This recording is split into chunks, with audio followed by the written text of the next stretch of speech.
नमस्कार, मैं हूं सत्यपाल और आप देख रहे हैं CWB हिंदी न्यूज।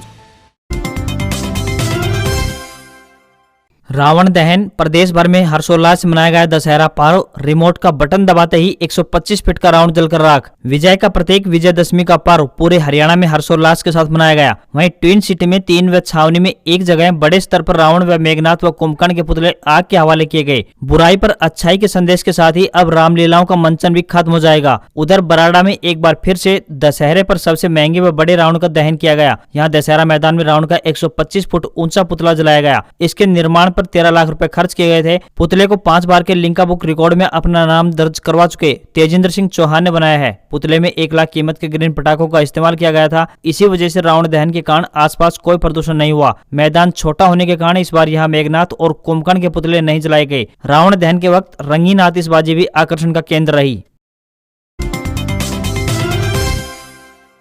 मौसम अलर्ट। दिल्ली, एनसीआर और हरियाणा में फिर बदलेगा मौसम। अगले 24 घंटे में होगी झमाझम बारिश। बंगाल की खाड़ी पर बने लो प्रेशर एरिया की वजह से उत्तरी मैदानी राज्यों खासकर उत्तर प्रदेश, बिहार, पश्चिम बंगाल, पूर्वी राजस्थान और हरियाणा के उत्तर पूर्वी जिलों के साथ एनसीआर दिल्ली में एक बार फिर से अगले 24 से 48 घंटे के दौरान मौसम करवट लेने वाला है। उत्तराखंड, उत्तर प्रदेश में 5 से 11 अक्टूबर के दौरान अति भारी बारिश होने की संभावना बन रही है। इस मौसम प्रणाली के द्वारा 6 से 11 अक्टूबर के दौरान हरियाणा के उत्तर पूर्वी जिलों अंबाला, यमुनानगर, कुरुक्षेत्र, करनाल, सोनीपत, पानीपत, गुरुग्राम, फरीदाबाद, पलवल, सोना, तावड़ू, नूह, मेवात और एनसीआर दिल्ली पर हल्की से मध्यम बारिश की और साथ ही कुछ एक स्थानों पर गरज चमक के साथ मूसलाधार बारिश की गतिविधियों की संभावना बन रही है। इसलिए भारतीय मौसम विभाग ने संपूर्ण इलाके पर येलो और ऑरेंज अलर्ट जारी कर दिया है। इस दौरान संपूर्ण इलाके में बादलवाई देखने को मिलेगी और साथ ही साथ तेज गति से हवाएं भी चलेंगी। इसके अलावा रोहतक, झज्जर, चरखी दादरी, महेंद्रगढ़, रेवाड़ी पर हल्की बारिश या बूंदाबांदी की गतिविधियों को दर्ज किया जाएगा। 1 से 2 स्थानों पर तेज बारिश की गतिविधियों को दर्ज किया जा सकता है।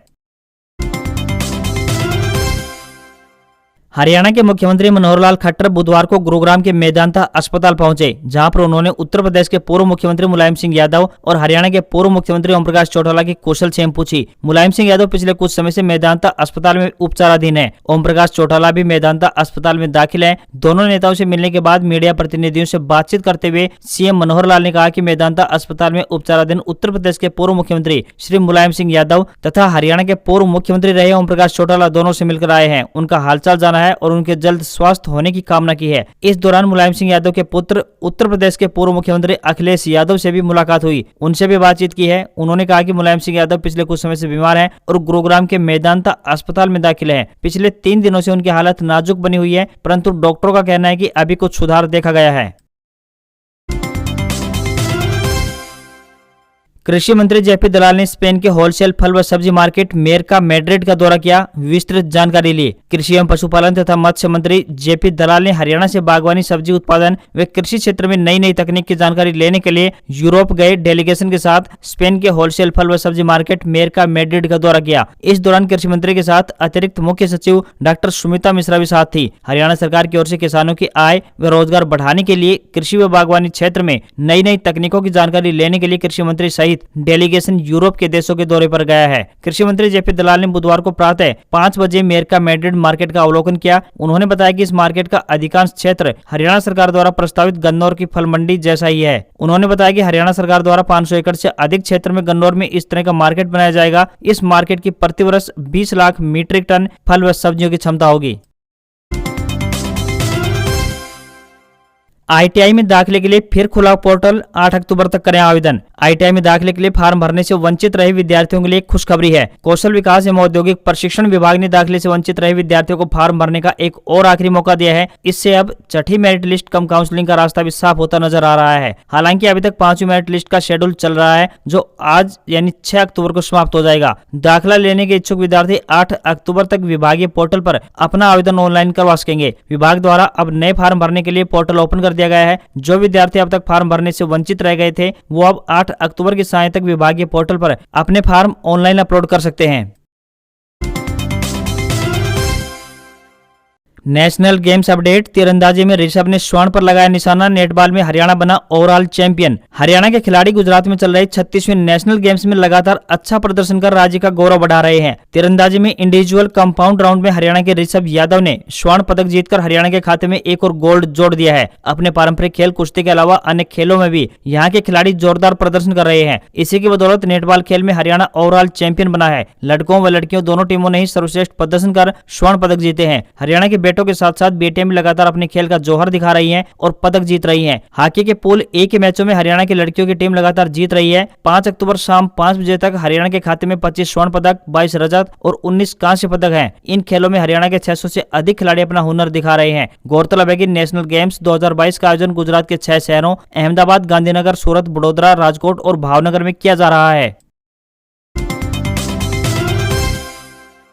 कांग्रेस को झटका, राहुल गांधी के करीबी पूर्व विधायक ने छोड़ी कांग्रेस। हरियाणा में कांग्रेस को बड़ा झटका लगा है। राहुल गांधी के करीबी कुरुक्षेत्र जिले के शाहबाद मारकंडा से पूर्व विधायक अनिल धनतोड़ी ने कांग्रेस छोड़ दी है। उन्होंने अपना इस्तीफा कांग्रेस अध्यक्ष सोनिया गांधी को भेजा है। उन्होंने अपने इस्तीफे की जानकारी ट्विटर के जरिए दी है। उन्होंने ट्विटर पर लिखा, अलविदा कांग्रेस। उन्होंने लिखा, पूरे सम्मान के साथ मैं तत्काल प्रभाव से प्राथमिकता सदस्यता और भारतीय राष्ट्रीय कांग्रेस के राष्ट्रीय मीडिया पैनलिस्ट यानी प्रवक्ता के पद से अपना इस्तीफा देता हूँ। मुझे राष्ट्र की सेवा करने का अवसर प्रदान करने के लिए मैं आपका आभारी हूँ। धनतोड़ी मौजूदा समय में कांग्रेस के राष्ट्रीय प्रवक्ता थे। बताया जाता है कि वे पूर्व मुख्यमंत्री भूपेंद्र सिंह हुड्डा से नाराज थे। कयास लगाए जा रहे हैं कि वे भाजपा में शामिल होंगे। कुमारी शैलजा के प्रदेशाध्यक्ष पद से इस्तीफा देने और उदयभान के प्रदेश अध्यक्ष बनने पर धनतोड़ी ने तंज किया था। धनतोड़ी ने ट्वीट करके कहा था कि भूपेंद्र हुड्डा ने हरियाणा प्रदेश कांग्रेस कार्यालय में अपनी खड़ाऊ रख दी है। इसके बाद ट्वीट किया था, हरियाणा प्रदेश कांग्रेस कमेटी भूपेंद्र हुड्डा की जेब में है। कांग्रेस एक समूह होता था, आज एक व्यक्ति बनकर रह गया है। धनतोड़ी कुरुक्षेत्र जिला के शाहबाद मारकंडा से 2009 से 2014 तक कांग्रेस के टिकट पर विधायक रहे थे।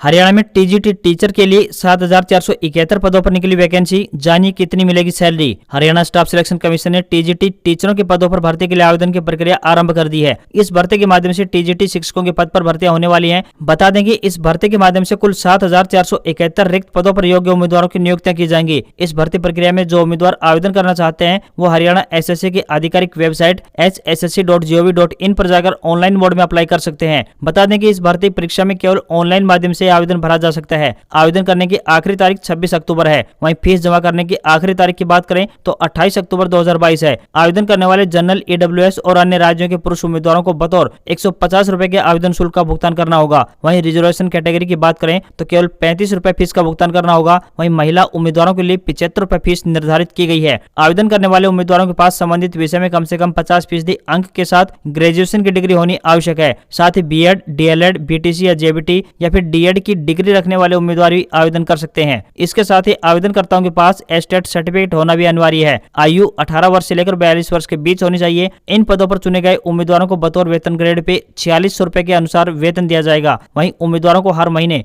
9,300 रुपए से लेकर 34,800 रुपए तक बेसिक सैलरी दी जाएगी। कौशल विकास एवं औद्योगिक प्रशिक्षण विभाग ने आईटीआई के विद्यार्थियों को कौशलपरक शिक्षा के साथ साथ अब उच्च अकादमिक शिक्षा देने को लेकर बड़ा कदम उठाया है। इसके तहत Indira Gandhi national open university ने प्रदेश के 3 आईटीआई में विस्तार केंद्र खोलने के आदेश दिए हैं। इन आईटीआई में राजकीय आईटीआई जींद, राजकीय आईटीआई रावलदी, जिला चरखी दादरी और पानीपत शामिल हैं। गौरतलब है कि इग्नू द्वारा 10वीं के बाद आईटीआई से 2 वर्षीय कोर्स करने वाले विद्यार्थियों को 12वीं के समकक्ष मान्यता दी है तथा इसी के आधार पर वे स्नातक स्तर के किसी भी कोर्स में दाखिला ले सकते हैं। इससे न केवल आईटीआई के विद्यार्थियों व स्टाफ को फायदा होगा बल्कि इससे आसपास व जिले के लाखों युवाओं को भी फायदा मिलने वाला है तथा उन्हें Indira Gandhi national open university से विभिन्न तरह की डिग्री या फिर डिप्लोमा करने के लिए बाहर के चक्कर नहीं काटने पड़ेंगे। बिजली उपभोक्ताओं के लिए खुशखबरी है, शिकायतों का अब तुरंत निदान करेगा बिजली निगम। उत्तर हरियाणा बिजली वितरण निगम उपभोक्ताओं को अच्छी वोल्टेज और निर्बाध बिजली की आपूर्ति के लिए प्रतिबद्ध है। पूर्ण उपभोक्ता संतुष्टि के लक्ष्य को प्राप्त करने के लिए बिजली विभाग द्वारा अनेक महत्वाकांक्षी कार्यक्रमों की शुरुआत की गई है ताकि उपभोक्ताओं की समस्याओं को त्वरित रूप से सुलझाया जा सके। उत्तर हरियाणा बिजली वितरण निगम के उपभोक्ताओं की शिकायतें दर्ज करने और पुरानी शिकायतों की सुनवाई के लिए उपभोक्ता शिकायत निवारण मंच के सदस्य अक्टूबर महीने में विभिन्न स्थानों का दौरा करेंगे। यह जानकारी देते हुए निगम के प्रवक्ता ने बताया कि मंच इसके सदस्य 7 अक्टूबर को ऑपरेशन सर्कल पानीपत, 10 तारीख को ऑपरेशन सर्कल पंचकुला, 12 को करनाल, 13 को कुरुक्षेत्र, 14 को पानीपत, 17 को यमुनानगर, 19 को रोहतक, 21 को पंचकुला, 26 को सोनीपत, 27 को ऑपरेशन सर्कल झज्जर और 28 अक्टूबर को ऑपरेशन सर्कल अंबाला में सीजीआरएफ टीम के सदस्य शिकायतों की सुनवाई करेंगे और नई शिकायतें भी दर्ज करेंगे। इससे उपभोक्ताओं को अपने केस की सुनवाई की सुविधा निकटतम स्थान पर उपलब्ध होगी। इसके अलावा क्षेत्रीय दौरे को छोड़कर कार्यालय आने वाले उपभोक्ताओं की शिकायतों का निवारण सीजीआरएफ मुख्यालय पर सुबह 9 बजे से लेकर शाम 5 बजे तक होगा। मुख्यतः बिलिंग, वोल्टेज, मीटरिंग से संबंधित शिकायतें, कनेक्शन काटने और जोड़ने, बिजली आपूर्ति में बाधाएं और हरियाणा बिजली विनियामक आयोग के आदेशों की अवहेलना आदि शामिल हैं।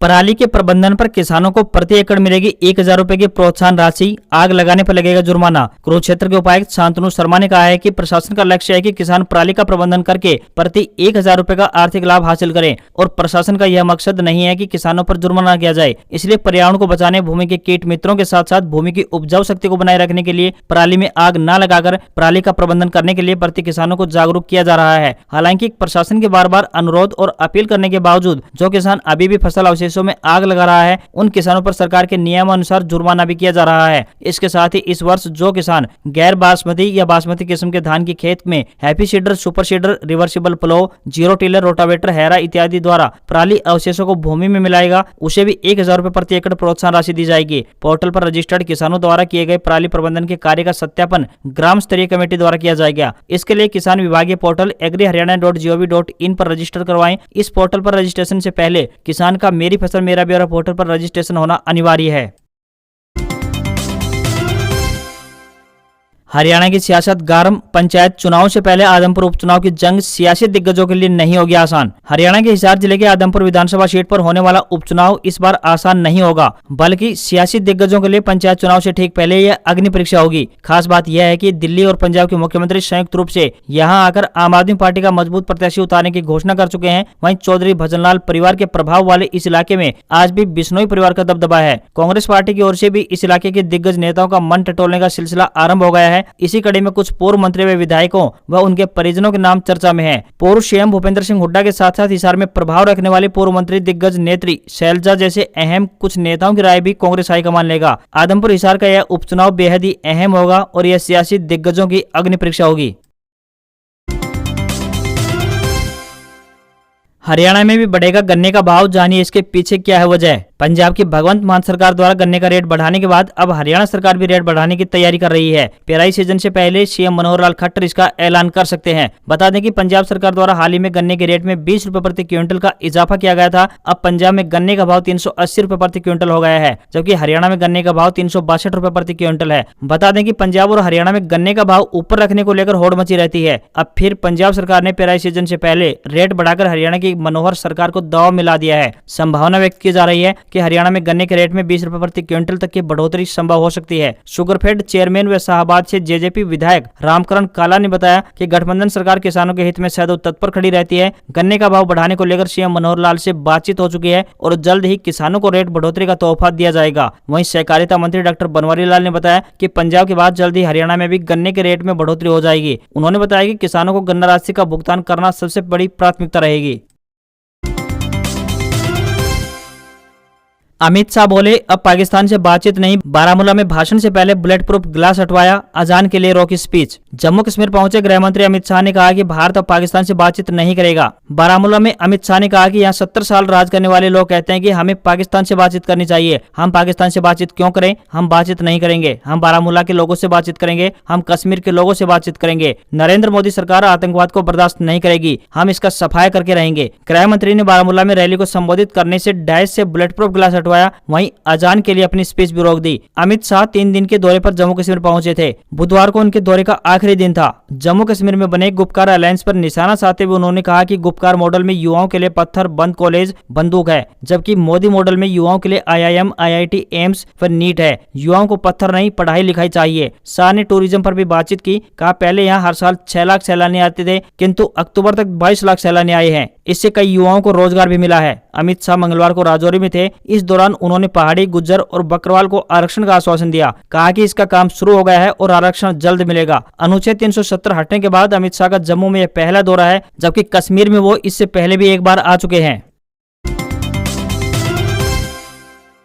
डाक विभाग में जल्द 98,000 नौकरी का मौका। एसबीआई में पीओ के लेकर अप्लाई। 10वीं पास को रेलवे दे रहा है बिना परीक्षा नौकरी। सरकारी नौकरी की तैयारी कर रहे युवाओं के लिए नौकरी के कई मौके आए हैं। अगर आप ग्रेजुएट हैं तो एसबीआई बैंक में पीओ के लिए अप्लाई करें। इंजीनियरिंग डिग्री ली है तो चंडीगढ़ हाउसिंग बोर्ड में फॉर्म भरें। टीजीटी की तैयारी कर रहे युवाओं के लिए हरियाणा सरकार ने मौका दिया है। अगर 10वीं या 12वीं पास हैं तो फिर रेलवे में अप्लाई करें। इसके अलावा डाक विभाग जल्द ही 98,000 नौकरियों की अधिसूचना जारी करने वाला है। किस राज्य में कितनी नियुक्तियां होंगी इसका भी प्लान विभाग ने तैयार कर लिया है। साथ ही यूपी सरकार ने वन और पुलिस विभाग में नौकरी के लिए आवेदन मांगे हैं। इसके अलावा एसएससी ने मौसम विभाग में ग्रेजुएट अभ्यर्थियों को मौका दिया है। 2 और नौकरी भी हैं, एक बैंक ऑफ बड़ौदा में और दूसरी रिजर्व बैंक की सहायक कंपनी भारतीय रिजर्व बैंक नोट मुद्रण प्राइवेट लिमिटेड में। इन सभी भर्तियों के लिए ऑफिशियल नोटिफिकेशन अवश्य देख लें। आज खबरों में बस इतना ही। देखते रहिए CWB हिंदी न्यूज। नमस्कार।